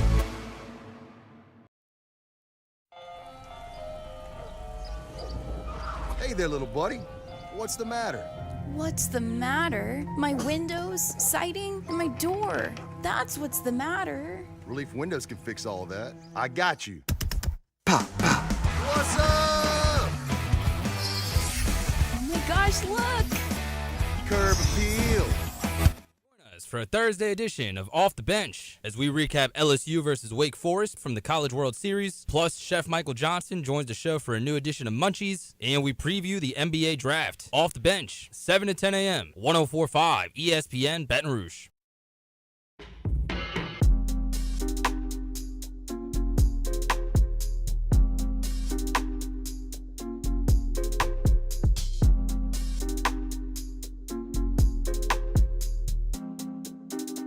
You're listening to Hunt Palmer on 104.5 ESPN Baton Rouge. Jack Caglione's day is done for the Florida Gators. Well, it's done in one aspect. He's not going to pitch anymore. He will continue to hit as a designated hitter. But they'll go to Ryan Slater in the bullpen. TCU threatening here in the fifth. It's 2-1 Florida, but the Horned Frogs have runners on first and second with one out. We'll head up to Omaha now, courtesy of Rev Business, where we'll find Charles Hanagriff on the Jim's Firearms Hotline. Charlie, how we doing? Doing good, Hunt. How are you? I'm good. Give me a wind and weather update. Well, the weather is fine as far as, the sun's out, it's hot, and the wind is blowing in. It may not quite be blowing in as hard as it was the last 2 days, but it's still blowing in. I'm sure you saw Florida got one out to left field in the first inning, but it's still blowing in, and it's supposed to stay blowing in until like Friday. So don't expect it to turn around anytime soon is what we're told. What do you think about the way the park is playing? We saw the ball jumping a little bit Friday and Saturday. We've seen it screech to a halt over the last couple of days. I think the park played fair. Look, I'll be honest with you. I'm not wild about the place. Okay, yeah. There's something about it. It just the wind is such a it's too much of a factor in every game. And I know it was up at Rosenblatt too, but there's something about the park that I've never felt comfortable there. But I can't tell you that it's played unfairly. I saw it. Ed Services, the head coach at Creighton, was on with us yesterday, and he talked about how mild the wind is right now compared to what it would be earlier in the season. And he said the difference is you can't play your outfielders deep. You have to play them shallow, especially in center, because you can't really hit it over their head. He said it takes away a lot of the line drive base hits. So I asked him, I said, how much shallower do you play your center fielder at home than on the road? And he said somewhere between 20 and 25 feet. And I'm like, wow, okay. When the park influences your positioning of fielders to that degree, I'm just not a fan, okay? But I can't tell you that it's played tremendously unfairly either. Yeah, and the quote by Ackenhausen is like, well, I can't hit it out, so I'll just throw a changeup right down the middle. That's not exactly how the game was designed, but well done, young man. I'm curious to your thoughts on Jay Johnson's internal struggle tonight with having your season on the line, and that would lend you to believe that you would have a quick hook if you didn't think somebody had it. However, you quick hook 2 or 3 guys, and now you're running out of people literally. So where do you see the leash there? There's nothing easy about his pitching decisions tonight. At first I thought, based on what he said after the game, he says, we're going to run whoever we think our best guy is. You get in the loser's bracket, there ain't no saving anybody for later innings or tomorrow or anything like that. And the guys he had warming up were Money and Guidry. But Wake Forest has got 4 lefty bats in the lineup, so would you maybe look at Herring or Coleman in that spot? And so I don't think that's an easy call to start tonight.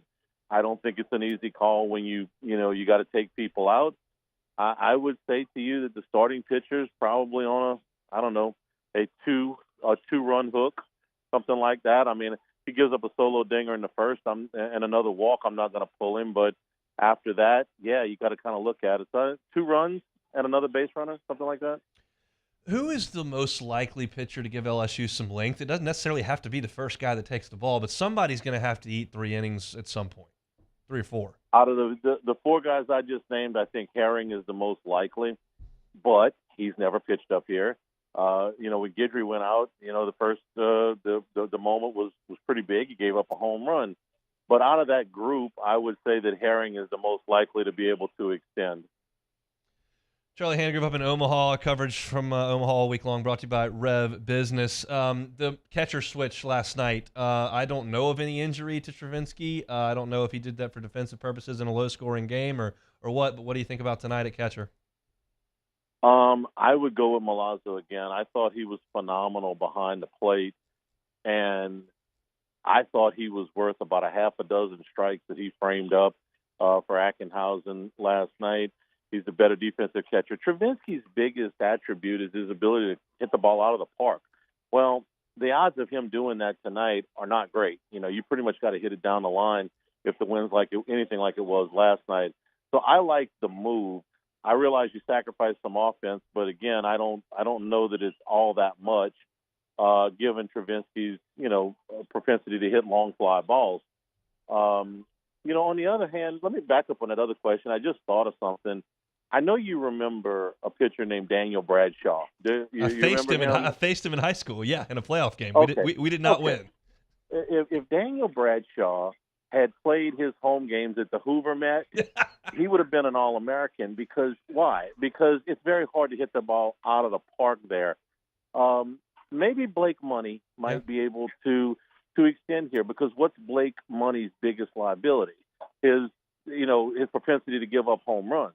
Well, it's very hard to hit the ball out of the park. So maybe I should have said Blake Money on that earlier question. It's certainly a possibility, and I think it's all hands on deck, and I think all those guys are probably going to see some action tonight. Another 2-pitcher outing seems unlikely to me, but we'll see. LSU's climbed out of this hole before. Is there a concern if you're Wake Forest that you're hitting 193 through 2 games? Yes. It doesn't mean it's going to continue. Yeah. I think that there's way too much offensive talent on that team, and LSU's too, for that matter, for these scores to continue to be so low. We saw them mow through the postseason. They had I think it was a +59 run differential in the postseason coming into Omaha. So yeah, it almost concerns me more as an LSU person that they're due. I don't imagine they've gone 3 games scoring 3 runs a game, maybe all season. I could be wrong, but if you'd have told me on Saturday morning that Wake Forest was going to score 6 runs in their first 2 games, I'd have said they're on their way home. Yeah. But it hadn't worked out that way. Anything emotionally or mentally that goes into the Skeens factor that he may be lurking tomorrow? And if Wake Forest is trailing late, they kind of go. I realize they got louder too, but it's a pretty big card for LSU to be able to play tomorrow should they get there. I don't think it factors today. I really don't. I don't think – I would be very surprised if Skeens got in the game today to close it late. And I know he could pitch tomorrow, but I think if you're Wake Forest, you're feeling pretty good. You got a game to play with. You've got a big pitching advantage today. You know that if you get to tomorrow, you might have to face Skeens, but you're throwing your ace as well, and they haven't lost behind that guy. So nah, I don't think it's in Wake Forest's head. I do wonder, what Jay Johnson thinks about it. He's certainly not going to tell us about running Skeens back out there on 4 days rest. I think it's probably the play in this situation, but I can't 100% tell you that he's going to do it. We'll see. I know that Jay Johnson probably thinks that they can score 10 runs tonight, so I'll take him out of the equation. But you, Charlie, guy who watches LSU, if I told you that LSU was going to score 5 tonight, would you take that or would you play the game? I'd play the game. I don't think 5's enough.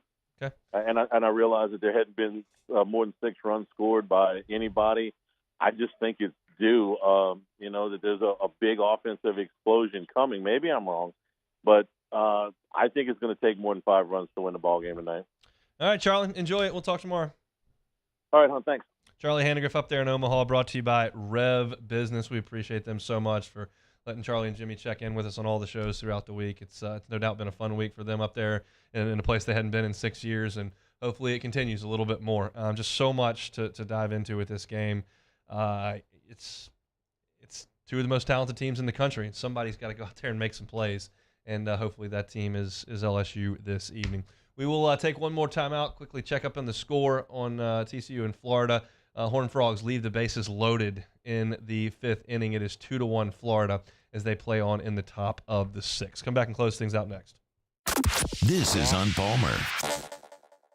Our listeners fire up their opinions on the jimsfirearms.net hotline at 499-1045. Keep listening for your next chance to shoot us your thoughts with the jimsfirearms.net hotline on 1045 ESPN Baton Rouge. The world's leaders in obesity research, obesity medicine, and obesity science are right here. We're doing something that no one's ever done or trying to answer a question that no one's ever asked before. Pennington is a real jewel when it comes to research.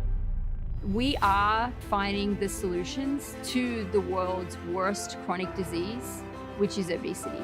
Louisiana needs Pennington Biomedical. There it is, the extra mile, on the border of expected and extraordinary, for those willing to go further, like vans customized for work or play, with safety and tech to keep you connected, supported by a 5-star sales, service, and finance team, and backed by the 1-star you know. So go the extra mile. It's never crowded, because so few have what it takes to go there. Mercedes-Benz Vans. When is a taco more than just a taco? When it's Government Taco. Voted best tacos 3 years in a row by 225 Magazine, Government Taco puts the most delicious spin on tacos the capital area has ever seen. With creative combinations like the Magna Carrot, the Filibuster, or the Steak of the Union. Plus perfect tortilla chips paired with the best salsa and queso you've ever had. And happy hour every day from 3 to 6 p.m. and all day on Thursday. Government Taco, 5621 Government Street. I've been doing business with Luba for 25 years. They're dependable, trustworthy. It's just the attention to detail with our clients. Our folks have years and years of experience. They're highly trained professionals. But many companies have that asset. What I'd like to think makes Luba a bit different is that we use those talents in a way that truly is dedicated to serving the needs of the folks who depend on us.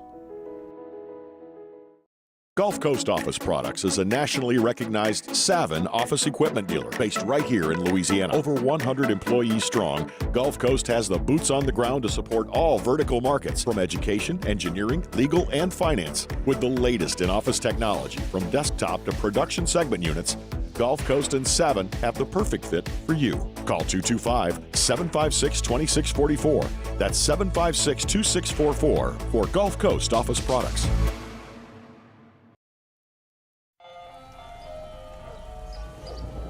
Hey there, little buddy. What's the matter? What's the matter? My windows, siding, and my door. That's what's the matter. Relief Windows can fix all that. I got you. Pop, pop. What's up? Oh my gosh, look! Curb appeal. That's a good-looking neighborhood. ReliefWindows.com.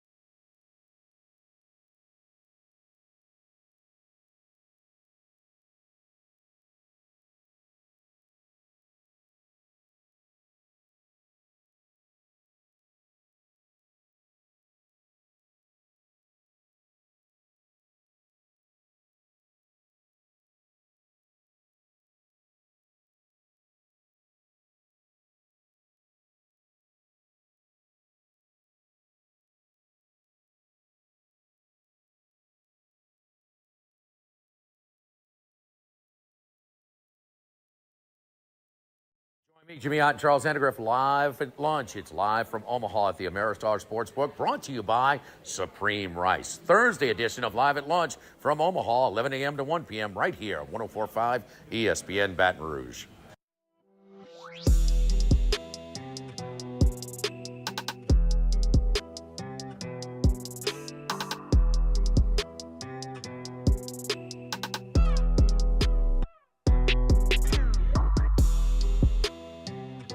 This is Hunt Palmer on 104.5 ESPN Baton Rouge. I think it's natural anytime a potential end to a season approaches, you kind of consider that that's a possibility.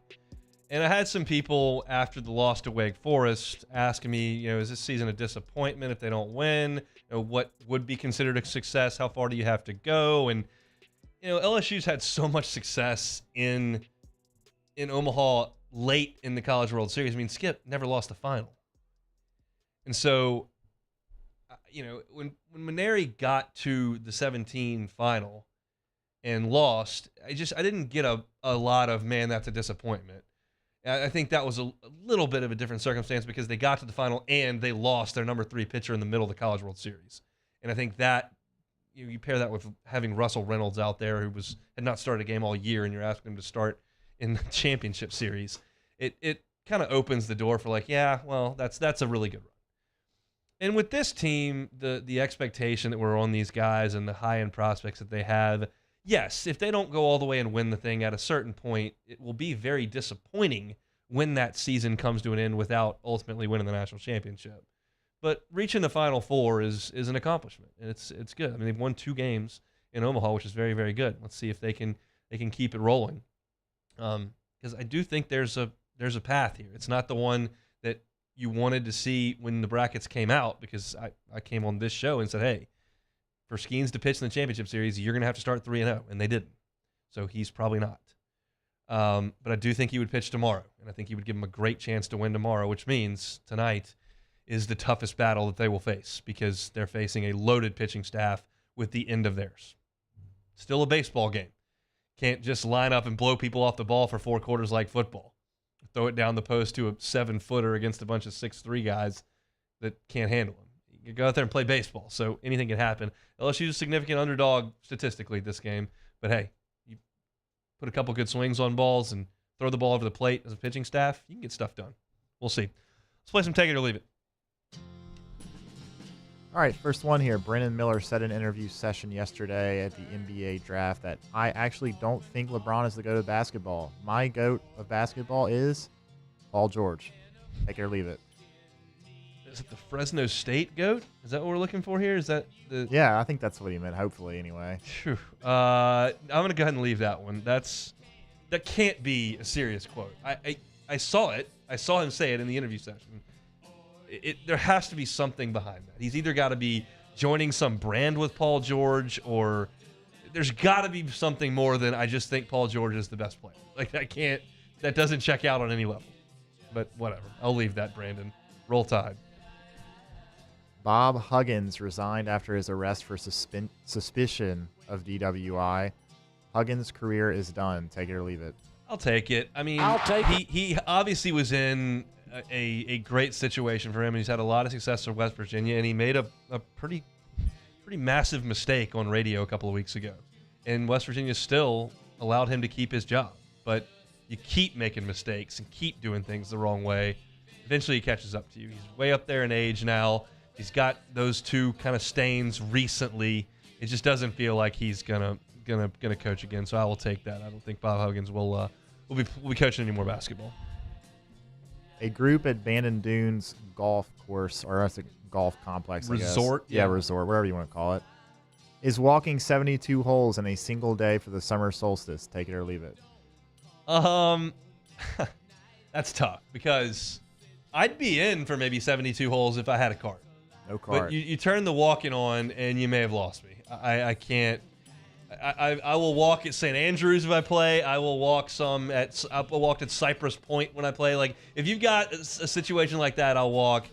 Bandon, I think I want a cart. Just, it's a lot of hills, a lot of undulation, and plus it's 72 holes.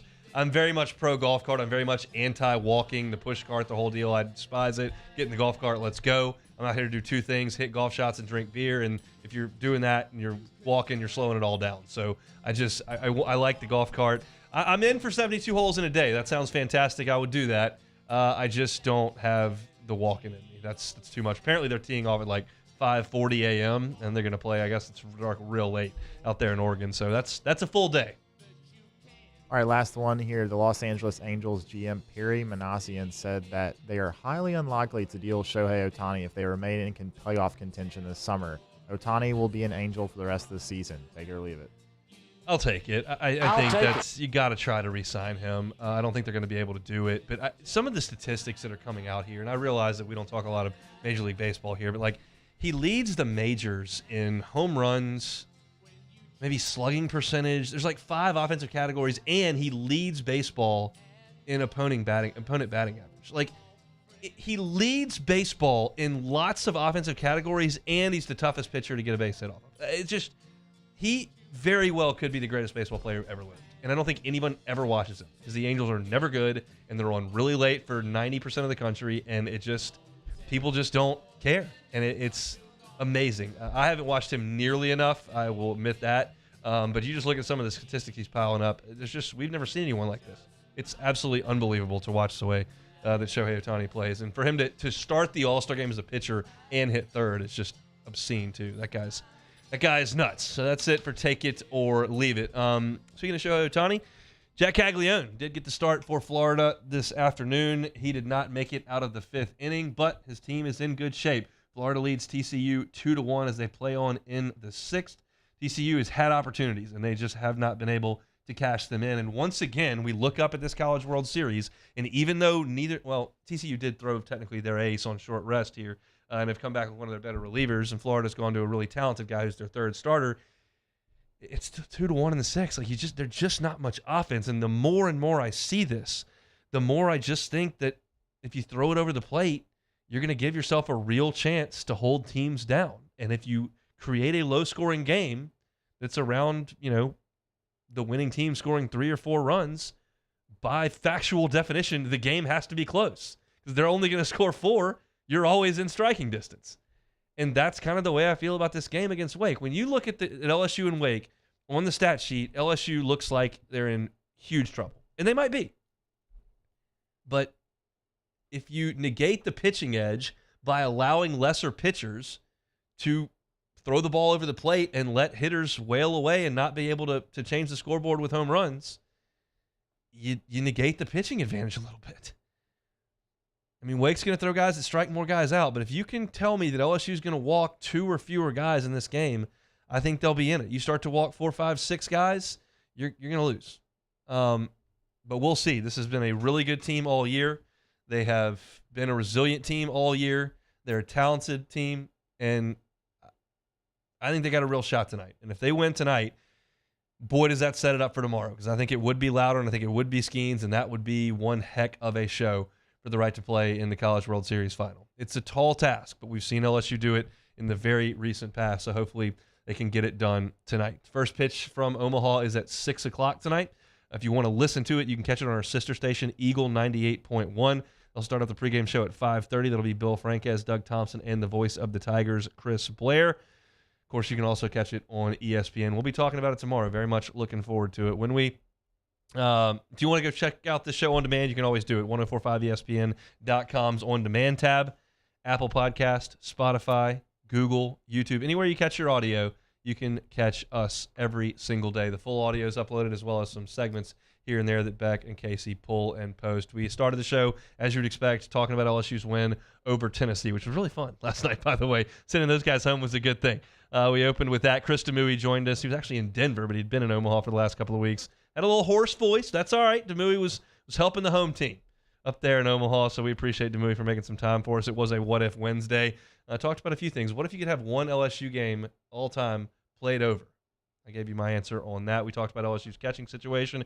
I really enjoyed our conversation with Justin Lohr. He's a new transfer from Xavier to LSU, going to be a left-handed pitcher on next year's staff. Talked about his role on next year's team, what entering the transfer portal was like, and getting that phone call from Jay Johnson saying that LSU was interested. He got down for the Super Regional at the box, and told us his favorite player is Justin Jefferson. So we enjoyed Justin Lore very, very much. And Hanny, presented by Reb at 2:30. That's going to do it for us.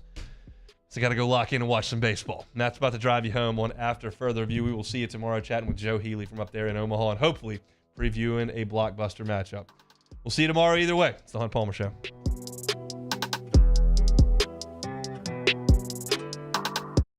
Follow us on Twitter at 1045ESPN to cast your vote in the Citizens Bank and Trust Poll of the Day. Vote daily inside Off the Bench, live at lunch, on Palmer. And After Further Review, Citizens Bank and Trust brings you the Poll of the Day via Twitter at 1045ESPN.